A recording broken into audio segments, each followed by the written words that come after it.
Shalom Bapak Ibu Jemaat GSKI Gajah Mada dimanapun engkau berada. Puji nama Tuhan. Saatnya kita akan menyaksikan acara bincang-bincang kita. Dan sebelumnya kita naikkan satu pujian. Hanya oleh darah Yesus kita diselamatkan. Mari bertepuk tangan Bapak Ibu.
Puji nama Tuhan.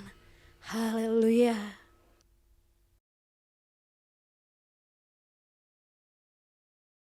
Walaupun kita sebagai seorang hamba Tuhan, melayani jemaat juga bahkan sangat aktif, walaupun kita familiar dengan kata kematian, tapi ketika menghadapinya, wow, tidak seakrab itu.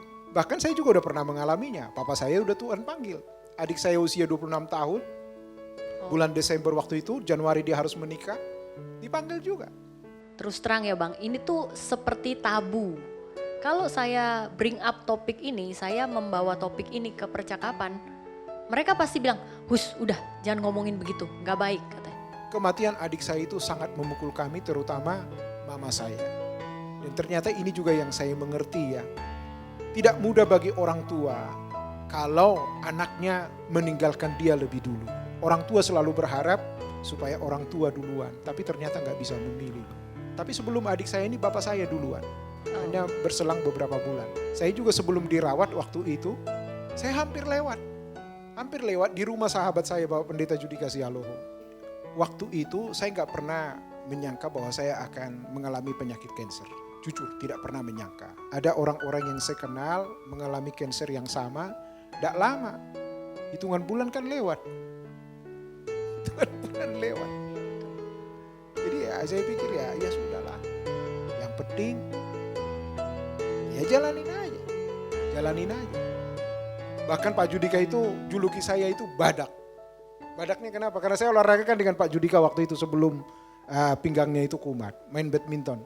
Itu bisa berulang-ulang berapa set saya jabanin itu.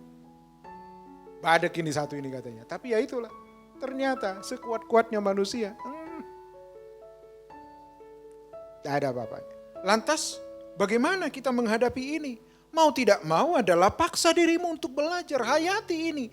Bahwa kematian ini ada di depan mata ini. Tidak bisa ditawar. Apalagi suasana COVID begini. Shalom, salam sejahtera Bapak Ibu yang terkasih di dalam Tuhan Yesus Kristus.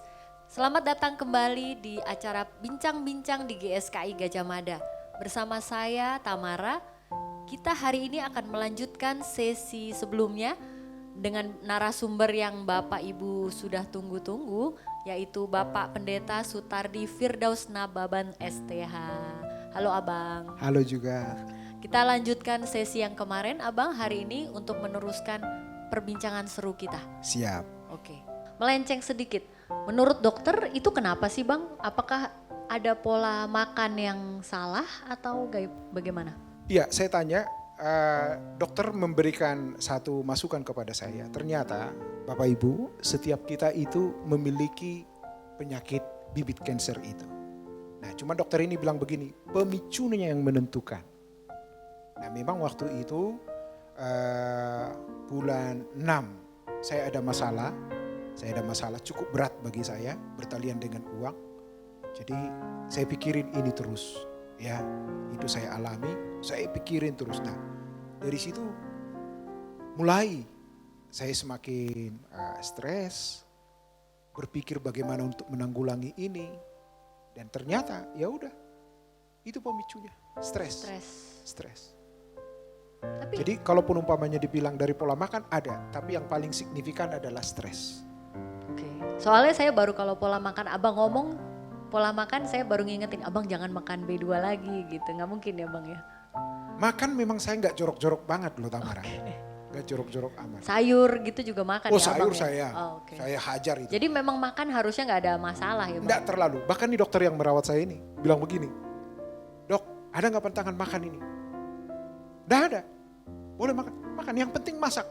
Yang penting dengan syarat begini, jangan makan seafood kalau seafoodnya sudah nggak ada, gila nggak itu? Oke, jadi artinya makan juga nggak dipantang. Gak ada pantangan. Aneh ya, justru ada dokter yang saya dengar juga daging merah katanya nggak boleh. Ya kan Bang, daging merah nggak boleh, jadi harus makan yang daging putih. Apa itu daging putih? Ikan mungkin ya Bang ya. Ya. Ayamnya juga harus ayam kampung gitu enggak ya? Nah ini menarik nih pertanyaanmu ini. Jadi memang sebenarnya semua informasi itu kan harus kita cerna. Nah tergantung bagaimana kita menghidupinya. Nah ketika ada teman-teman yang menyerahkan gak boleh ini, saya cari juga kebenarannya.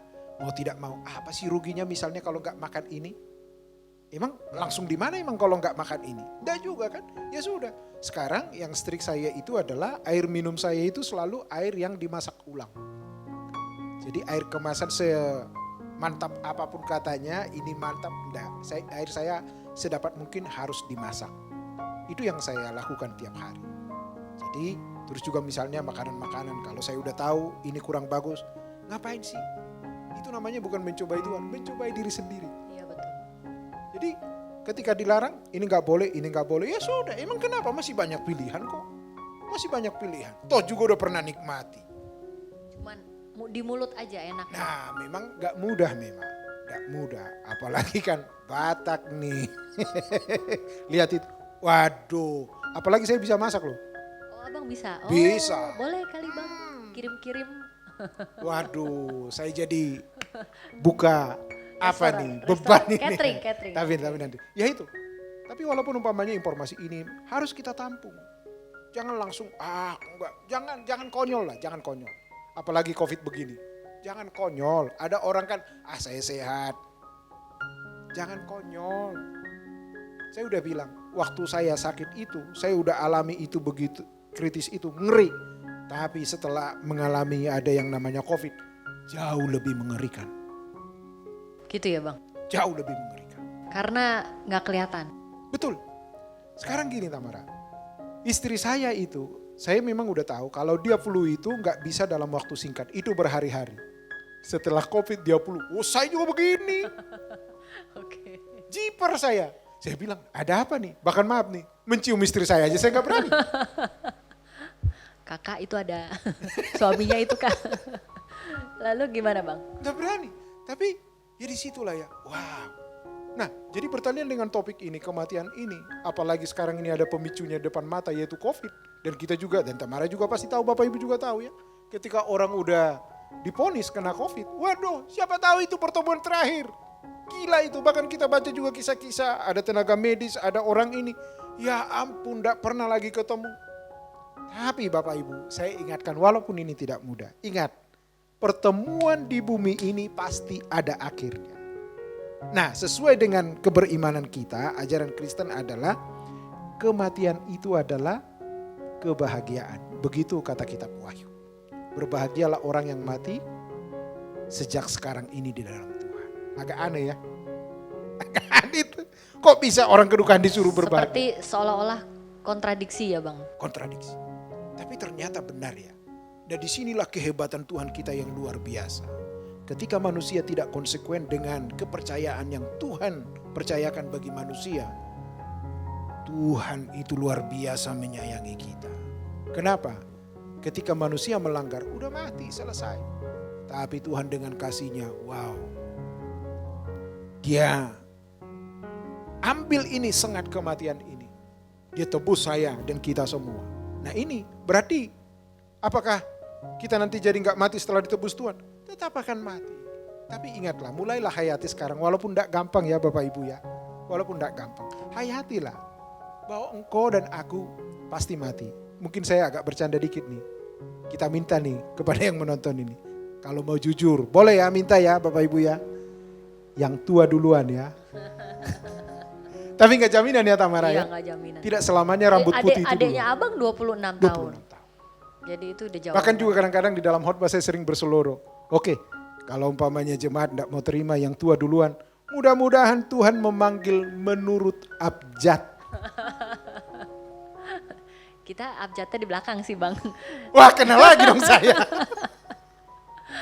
Oke. Tadi abang bicara bahwa waktu treatment, waktu di luar negeri sempat berdoa. Ya. Kalau boleh Tuhan, kalau memang ini jangan di sini. Ya. Ada negosiasi nggak sih bang kalau kayak gitu? Ya itu negosiasi saya tadi. Ya. Tuhan jangan di sini. Saya mikir biayanya. Oke. Bukan cuma biaya, repot. Saya pikir apa biayanya Repot. ya bang? Repot. Ya betul sih. Ya Harus itu. charter pesawat Iya. sendiri. Bahkan ya. Bapak Gembala udah bilang begini ketika saya terjun lagi di pelayanan. Saya udah gak menyangka ketemu lagi. Iya. Bahkan Pak Judika udah nangis. Bilang begini, wah saya kehilangan sahabat lagi satu. Tapi ya buktinya ya hari ini masih bisa saya lewatin gitu. Apakah umpamanya setelah sembuh gak mati? Mati juga. Yang penting jangan cari mati. Kalau kita udah diingatkan kebenaran Tuhan, bersiap-siap ini segala macam, nurutlah. Misalnya nih udah tahu penyakitnya ini dan itu, dokter udah memponis ini dan itu, ya rawatlah. Itu tanggung jawab kita. Nah terus setelah kita rawat, apakah itu jadi garansi tidak mengalami kematian? Enggak juga, pasti 70 loh, kalau kuat 80. Tapi bang kalau kita doa, saya ingat ada cerita di Alkitab mengenai seorang raja yang berdoa kepada Ya. Tuhan, minta, Tuhan kalau boleh jangan diambil dulu nyawanya. Dan Tuhan kasih waktu itu ya Pak. Betul. Bagaimana menurut Abang? Kita masih boleh doa seperti itu? Nah, makanya tadi saya bilang di awal, orang itu dia rohaniawan atau awam, kalau mau jujur gak siap mati. Dan itu buktinya hamba Tuhan yang luar biasa itu, Hizkia itu. Meminta kepada Tuhan supaya umurnya diperpanjang. Tetapi ketika Tuhan perpanjang umurnya raja ini, justru itu menjadi bencana buat dia. Dia tidak berpikir lagi, waduh saya ini dulu Tuhan tambahkan umur saya sehat. Harusnya dia lebih berbuat sesuatu maksimal kepada Tuhan. Tetapi justru itu membuat pandangannya malah melenceng. Dia hanya memikirkan yang penting selama saya hidup gak ada masalah. Nah ini yang keliru. Jadi harusnya kita berkata seperti yang dikatakan oleh Rasul Paulus, hidup bagi Tuhan itu adalah hidup bagi Kristus, mati adalah keuntungan. Yang penting jangan cari mati. Jadi kalau tadi itu sampai dijawab doanya sembuh dari penyakit, ditambahkan usianya. Kalau itu untuk kemuliaan Tuhan, why not? Tapi kalau itu menjadi bumerang, udahlah, terima. Toh juga semua umpamanya kita mati, tidak mungkin tidak ada dalam monitornya Tuhan. Semua ada dalam kendalinya. Loh saya dan Tamara ini kan semua kita diciptakan oleh Tuhan. Tidak mungkin kita ini diadakan iseng-iseng. Pasti ada dalam perhitungan yang sangat cermat. Makanya ketika manusia menciptakan di kitab Kejadian diceritakan. Ketika Allah menciptakan langit dan bumi. Tuhan bilang apa? Berfirmanlah Tuhan maka jadilah. Tapi ketika menciptakan manusia, Allah memiliki waktu yang khusus. Perencanaan yang matang untuk membentuk manusia. Itu hebat. Dengan kata lain adalah Bapak Ibu. Kalau kita Tuhan adakan di bumi ini. Berarti ada yang harus kita kejar. Ada yang harus kita capai. Bawalah itu. Hanya itu yang bisa kita bawa.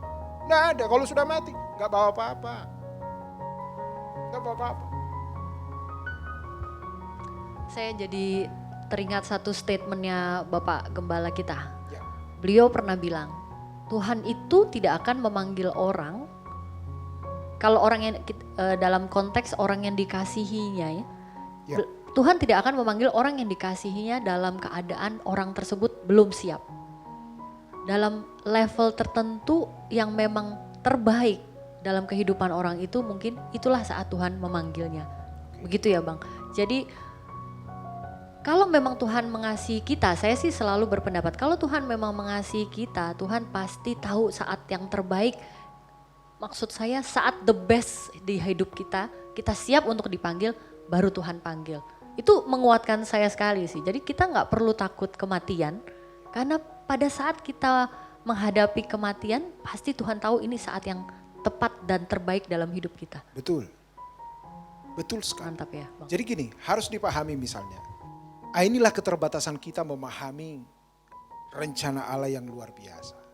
Selalu kita berkata ini waktu yang terbaik bagi Tuhan. Biasa dong kita berkata begitu ketika melayat. Udah sabar ya Bu, sabar ya Pak. Udah ini waktunya Tuhan panggil. Tapi kalau mau jujur lagi kedukaan begitu enggak bisa nerima. Termasuk juga kita nih dalam berbincang seperti ini kita berkata berarti inilah waktu yang terbaik dari Tuhan. Iya karena kita belum ngalami. Tapi kalau sudah ngalami gimana dong? Nah harus dipaksa pikiran ini, pemahaman ini, iya ya Tuhan yang punya saya. Nah kalau Tuhan yang punya kita ya suka-sukanya dong. Suka-sukanya. Kamu udah check out nih. Ini, udah. Pokoknya Tuhan yang punya otoritas sepenuhnya, ya nurutlah. Yang penting, ini yang penting yang perlu digarisbawahi. Selama kita hidup ini adalah kesempatan yang terbaik untuk apa? Untuk hidup sebagai manusia yang utuh. Utuh dalam hal apa? Tentu mengetahui dan mengerjakan apa yang seharusnya kita kerjakan. Nah kalau kita sebagai manusia yang diciptakan Allah dengan segala fasilitas yang kita punya, sudah manfaatkan itu semua untuk melayani Tuhan itu aja. Karena saya udah lihat orang kaya mati juga. Orang miskin sama, cantik mati juga. Yang jelek apalagi mati juga. Jadi kalau tadi Tamara bilang ini waktu yang terbaik, sudah pasti itu. Hanya karena keterbatasan kita untuk memahami sehingga kita komplain. Dan seiring dengan waktu akhirnya juga bisa kita lewati toh.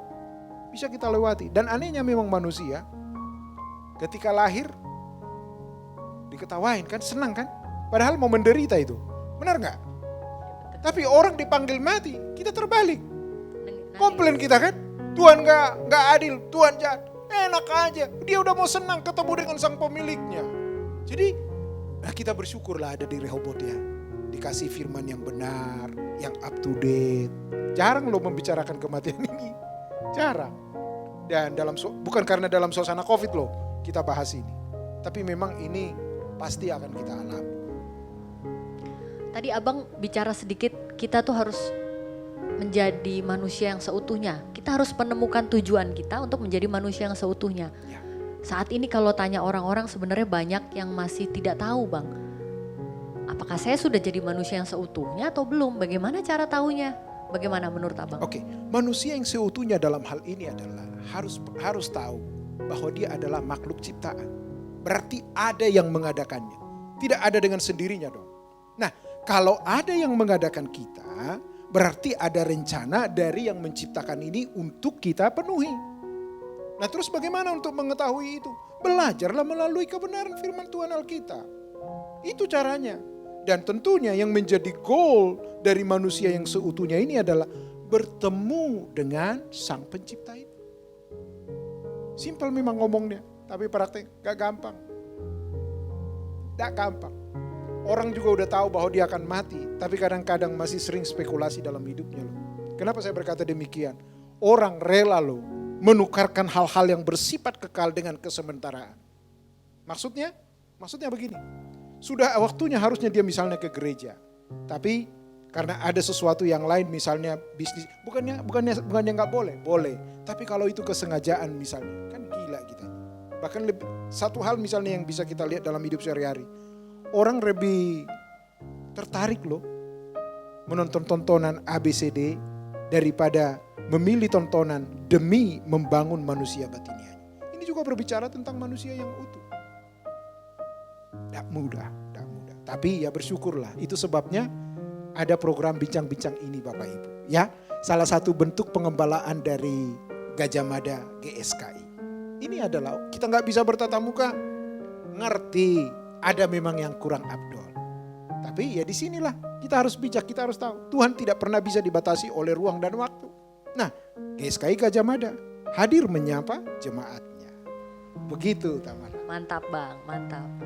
Jadi menarik sekali nih abang, kita udah ngobrol panjang lebar. Tapi saya sempat ingat tadi abang bicara sedikit mengenai keadaan-keadaan sulit yang dialami oleh abang waktu sakit. Tapi saya juga ingat sebenarnya abang juga pernah mengalami keadaan sulit sebelumnya. Kalau abang bilang bulan Juli, saya ingat beberapa tahun silam abang juga pernah mengalami keadaan sulit yang bikin kita juga agak shock waktu dengar itu. Ya. Boleh cerita sedikit bang? Sedikit aja. Sebenarnya sih ya semua orang sih mengalami masa-masa sulit ya.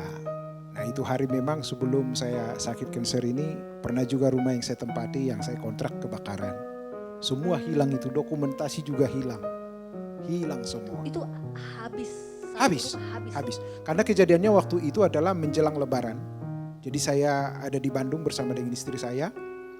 Nah udah, jadi kita tinggal hanya bawa baju di badan. Rumah kosong, gak ada yang tunggu ya bang? Gak ada yang tungguin. Udah, kita di Bandung tiba-tiba nih tetangga. Halo Om, ya.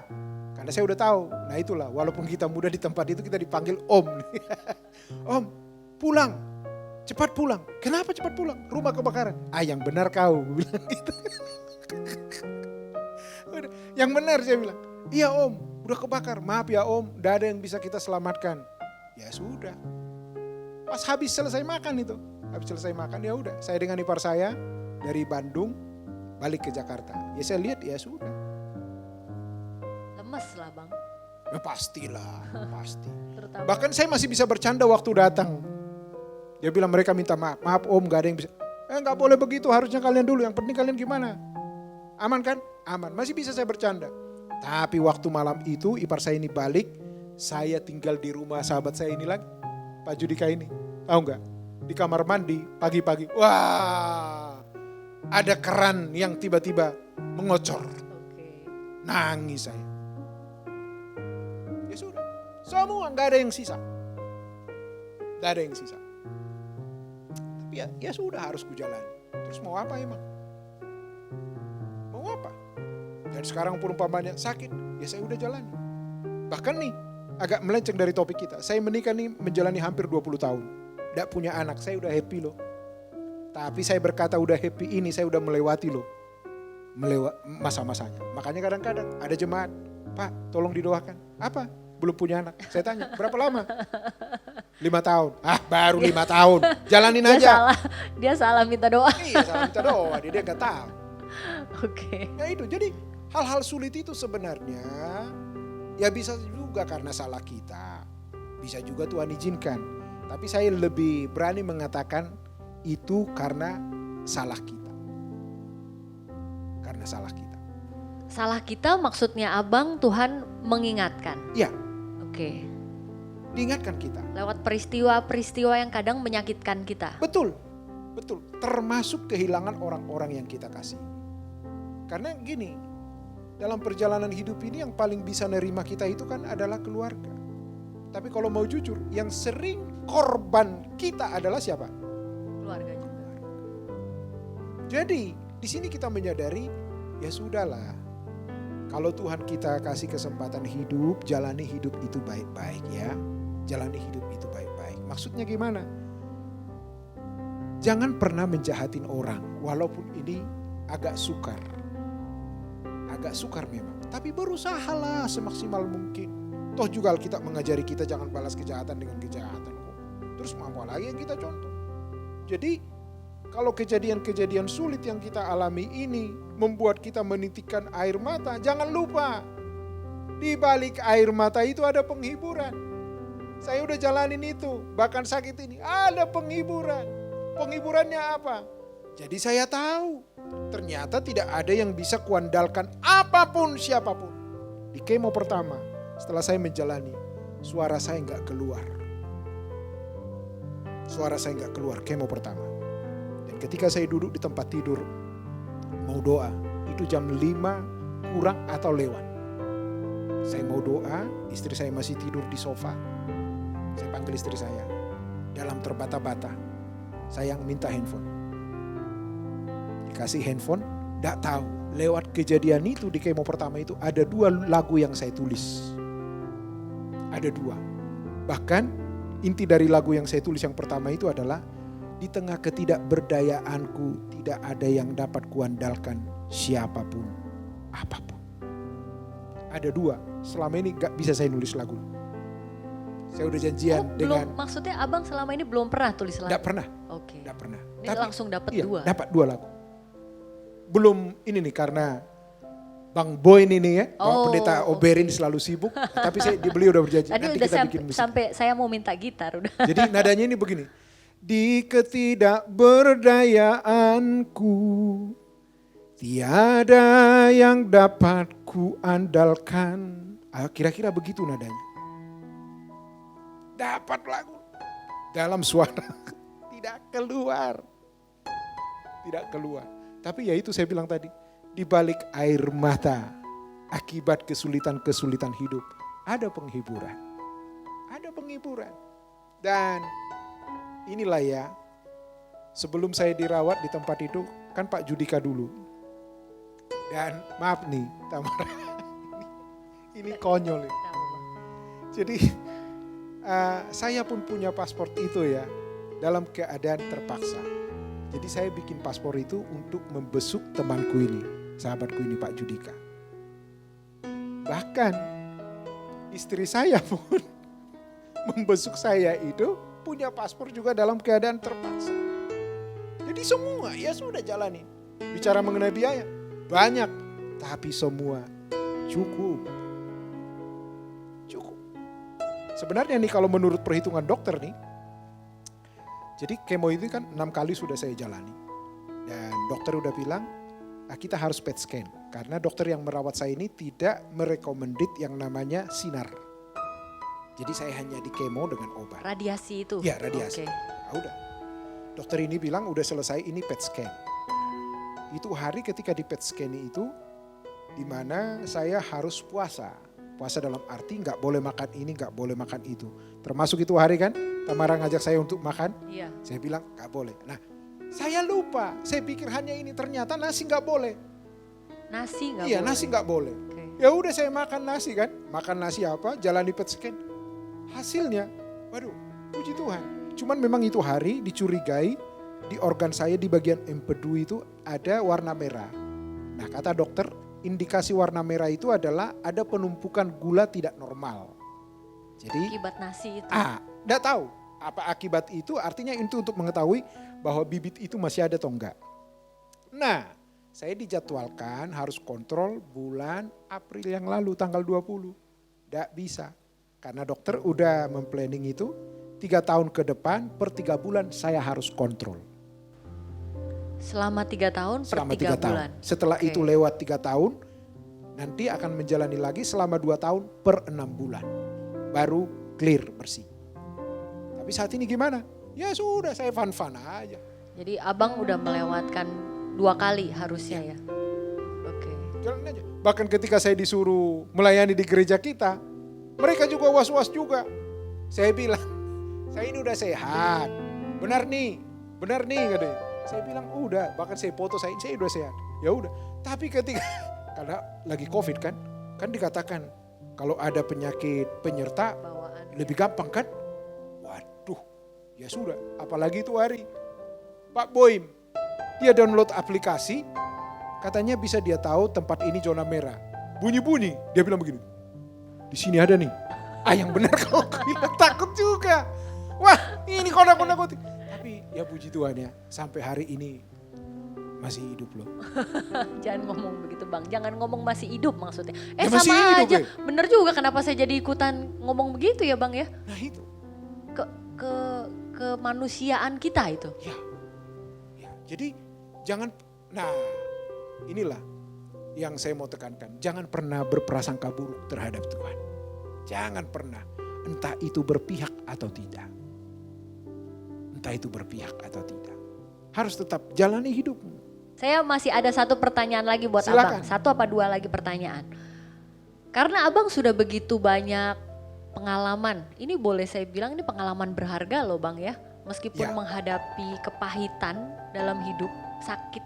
Tapi itu pengalaman besar buat jiwa abang kalau boleh saya ngomong. Sekarang menurut saya abang nih orang yang paling tepat untuk memberikan penghiburan kepada bapak ibu yang di rumah yang mungkin mengalami hal yang sama. Mungkin gak persis sama tapi ada hal-hal atau ada kondisi yang membuat bapak ibu di rumah ini sulit sekali menerima kenyataan atau cenderung menyalahkan Tuhan atau apapun. Abang mau bicara apa kalau untuk penghiburannya? Oke, nah begini Bapak Ibu. Seperti yang saya katakan di awal tadi bahwa yang namanya kedukaan ditinggal orang yang kita kasihi ataupun umpamanya penyakit yang tak kunjung sembuh atau masalah apapun itu, jujur kita gak ridho untuk menerima. Gak ridho. Bahkan kita berupaya dengan maksimal untuk menghindari itu. Tapi kalau sampai pun itu bersentuhan dengan hidup kita. Pertama, tanamkan dalam pikiranmu bahwa Tuhan itu adil adanya. Nah, dalam keadilan Tuhan ini pasti kita, kalau Tuhan itu adil, kenapa bukan si Anu? Kenapa bukan si Anu? Kenapa saya? Ingat, semua ada di dalam kendalinya Tuhan. Jadi saran saya adalah buat setiap kita, tanamkan di hatimu, di pikiranmu bahwa Allah itu adil. Yang kedua, Allah itu sang pemilik hidup kita, tidak ada yang lain. Kalau kita mengakui dia pemilik hidup kita, suka-sukanya mau diambil kapan. Cuman ya kita berharap, kita memohon. Ya kalau bisa sesuai dengan yang kita inginkan. Puji Tuhan. Tapi kalau enggak, tetap bersyukur. Alkitab kan mengajari kita mengucap syukur dalam segala hal. Termasuk enggak dalam hal kematian. Termasuk enggak dalam sakit penyakit. Termasuk enggak dalam bencana-bencana yang lain. Termasuk COVID, apalagi bersyukurlah. Justru dengan adanya pandemi ini, masa-masa sulit ini, pergunakan waktu yang ada untuk silaturahmi dengan keluarga. Rekonsiliasi dengan pasangan, dengan keluarga, dengan teman. Karena kita nggak tahu kapan kita akan dipanggil. Dan itu menjadi jeritan dari pemazmur. Dia menjerit dalam doanya, dia katakan, Tuhan beritahukanlah hari ajalku, batas umurku. Tapi nggak pernah dikasih tahu. Nggak pernah dikasih tahu. Artinya apa? Ini memang akan terjadi sesuai dengan apa yang Tuhan inginkan. Tidak bisa. Oh, ya kalau bisa sih mati dalam pelayanan gitu kan. Kelihatan enak gitu ya Bang. Enak. Tapi apapun itu, mau mati dimanapun tidak jadi soal. Yang penting jangan cari mati, itu aja. Jangan cari mati. Dan jangan di luar negeri juga Bang. Kalau boleh. Oke, karena saya percaya saat ini Bapak Ibu yang di rumah mungkin mengalami banyak kesulitan mungkin. Karena dengan kondisi pandemi ini tidak cuma penyakit yang kita hadapi, tapi juga kondisi resesi ekonomi yang mulai melanda negeri. Saya percaya banyak Bapak Ibu yang mungkin kesulitan untuk mendapatkan penghasilan atau kesulitan untuk meneruskan pekerjaan. Tapi saya percaya apa yang disaksikan oleh Bapak Pendeta Sutardi Nababan ini sangat memberkati kita semua termasuk Bapak Ibu yang di rumah. Saya sungguh berharap semua yang kami perbincangkan pada hari ini bisa menjadi berkat bagi semua jemaat GSKI Gajah Mada maupun semua pendengar yang mendengarkan acara ini. Saya mau minta kata-kata penutup dong dari Abang untuk perbincangan kita hari ini. Apa Bang yang mau disampaikan? Oke, statement terakhir dari saya sesuai dengan topik yang kita baca ini. Siap sedialah setiap saat, walaupun kita nggak tahu kapan kita akan dipanggil pulang. Selalu siap, kapanpun dipanggil kita. Tentu kesiapan dalam hal ini adalah berbenah dirilah setiap saat. Berbenah diri dengan diri sendiri, dengan sesama, terlebih dengan Tuhan. Amin Bang, itu sangat memberkati. Karena datangnya dari seorang hamba Tuhan yang memang sudah, kalau saya dengar ceritanya dari tadi udah mengalami naik turunnya kehidupan. Sangat memberkati. Terima kasih banyak Abang buat pertemuannya hari ini. Amin. Saya harap Abang tidak kapok. Meskipun kita mungkin sudah 2 sesi, mungkin nextnya kita bisa berbincang mengenai hal yang lain Abang. Mantap. Mantap. Bapak Ibu, terima kasih atas pertemuan kita hari ini. Saya mau mengingatkan kembali untuk Bapak Ibu yang terbeban dapat memberikan persembahan di nomor rekening BCA GSKI Gajah Mada berikut. Dan saya masih berharap Bapak Ibu terus mengikuti acara-acara kami yang lain di YouTube GSKI Gajah Mada. Terima kasih banyak atas perhatiannya dan Tuhan memberkati.